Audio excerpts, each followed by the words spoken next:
Well, I think more than what I would like to say, you have defined it so perfectly in your definition, as it says, right? Um, just imagine a world uh, again from the time a child is born, that a child is given the best opportunity to find itself, to find herself and himself. And that is really development of personalities, right? And that takes a combination of many factors than just sending them to school, right? We are looking at, the caretakers, whether they come from the parents, first and foremost, whether they are having functional relationship, right? Uh, because we know that when children are brought up in functional families, right? Uh, in between the imperfections, right? With the functional families, they will develop a wholesome personality, right? Where the parents or the caretakers are not imposing, yeah, their own vacuum in life over their children.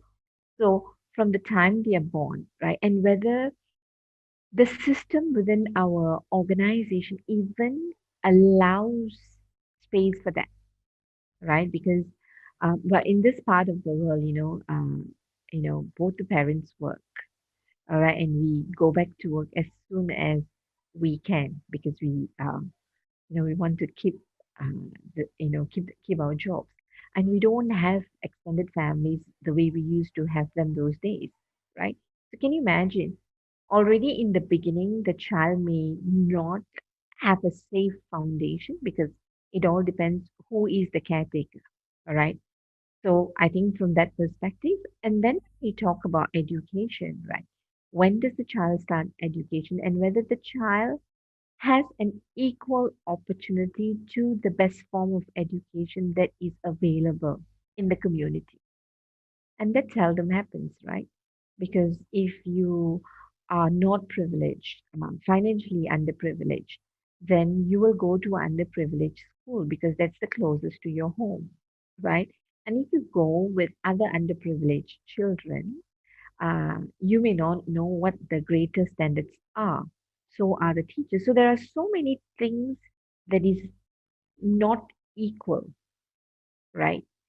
Just in the way, in the space the child gets to grow up, the child gets to develop herself, in that space. And then, this disparity just increases over time, right? And here, recently I was working with a group of young graduates. You know, we we talk about perception. The ones who get to go to private universities or study overseas are perceived to be better. So they get employed faster, they get employed at a higher salary, right? So what happens is the discrimination that starts, I would say, at birth, right, only gets greater in life because at every point, the harder you work, you don't necessarily get an equal opportunity. So, with education put in place, which is development of the individual itself and equal opportunities for a good education system, right? That child needs, right? Will then get them off on a ground where I won't say equality, but at least there is more hopefulness in bridging the gap over at least a generation. Otherwise, it takes a couple of generations, 2 to 3 generations, for you to just play catch up. All right. And I'm not even sure whether that can be done with the disparity of income and abilities just becomes just so much, right? Yeah. Yeah.